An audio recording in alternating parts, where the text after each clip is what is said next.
Tonight, 11 people have been shot in Midland. What we've learned about the victims and the suspect. Thousands of fans are expected to arrive in Arlington this weekend. We'll break down the busiest roads and let you know about the areas to watch out for. North Texas counting down to our first World Cup match. So we're just hours away before Team USA kicks off their journey in this FIFA World Cup.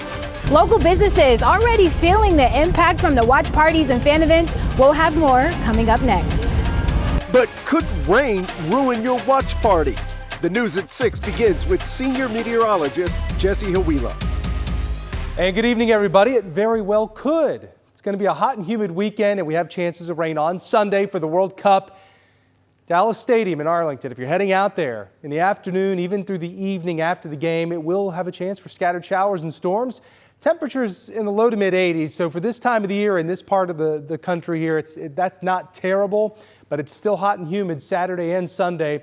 There are the temperatures there in Celsius for those visiting out of the country. Dallas-Fort Worth area now dry. We have some lingering showers south of the Metroplex. A little batch of rain that rolled through earlier today. That is all moving out tonight, but we'll be dry tonight. The heat will be the big story for tomorrow. 96 the afternoon high tomorrow afternoon. Heat index values around 105 degrees. The first heat advisory of the season has been issued. More on the full weekend forecast coming up. Thank you, Jesse. Now to a live picture of Fan Fest at Fair Park. Hello there, gentlemen.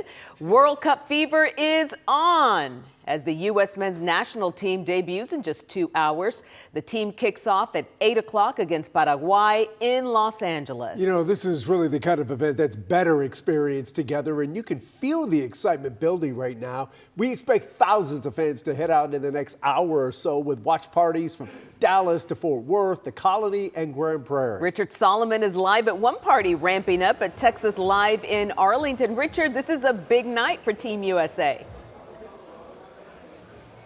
Oh, big night is an understatement, guys. I want to tell you something. I know it's about 2 hours until that match starts, but this place is going to be rocking here within the next 30 minutes or so. I mean, yeah, that match is happening in California, but you don't need to be there to feel the energy, and you don't even need to be inside of Texas Live to feel the energy. All you have to do is stop by some of the nearby businesses and restaurants. On a typical day, game day at Texas Live is busy, but this isn't a typical day. Day 2 of the FIFA World Cup, and the USA plays. Fans from all over making a pit stop in Arlington. Every one of my friends back home has called me to see if I can get tickets, which is an impossible task. And that means that excitement, that energy spills over into nearby businesses and restaurants. We're all very ready.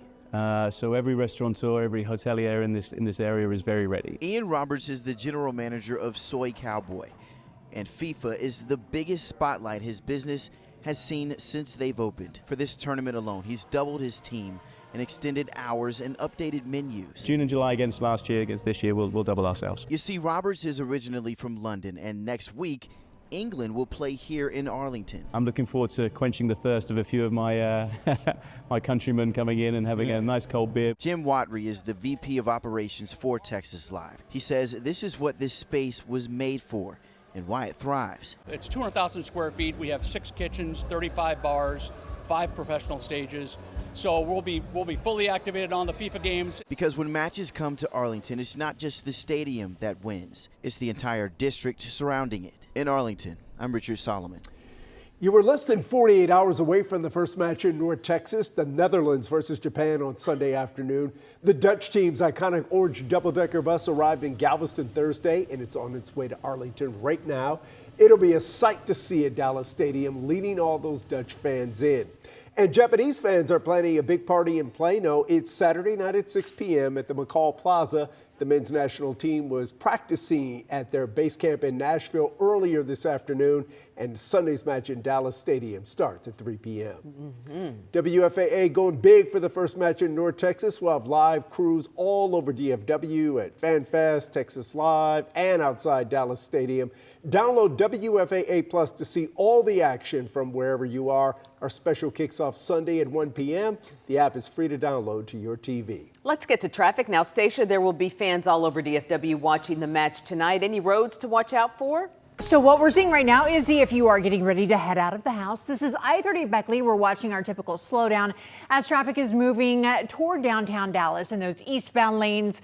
You have a little bit of construction still going on there. Another area that is causing a lot of congestion, or we're seeing a lot of congestion. This is along 635 through the Mesquite area as traffic is crossing over I-30 and US 80. By the way, tonight there's a closure along US 80 eastbound between Gus Thomason and Beltline Road. Now heading on over to the Arlington area, things aren't looking too bad along I-30. We saw a little bit of slower traffic there earlier due to a stalled vehicle, but if you're heading out there right now, things are looking good. Traffic nice and light along I-30 at Ballpark. Now, here's a timeline that we're watching for the World Cup traffic on Sunday. Traffic is expected to really begin building around noon, about 3 hours before 3 p.m. kickoff, and the biggest inbound rush will likely be during the early afternoon. And once the match ends, expect another round of delays as fans leave the area. Back to you.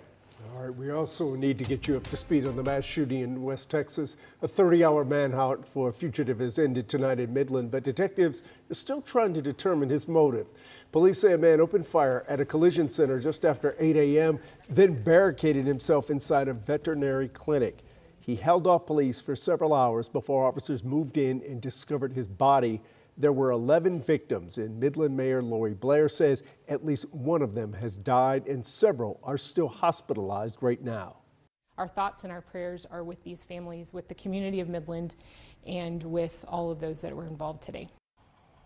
Authorities had been searching for Victor Villarreal after he fired multiple shots at an officer on Wednesday during a police pursuit. Tonight, we're digging for details on another shooting, this one in Fort Worth. A resident reached out to WFAA with this video showing two people walking around the Sycamore Landing neighborhood around 2:30 this morning. They crossed the street and then fire shots into the air. Thankfully, no one was hurt, but neighbors say this is the second time this has happened in a month. When we reached out to Fort Worth PD, they told us they're working to find out more information as we speak. They should have an update for us next week. Tomorrow, residents will elect a new mayor in Frisco. Mark Hill and Rod Villauer qualify for a runoff, and one of them will become the city's first new mayor in 9 years. We're also tracking the mayoral runoff races in Farmers Branch and Denton.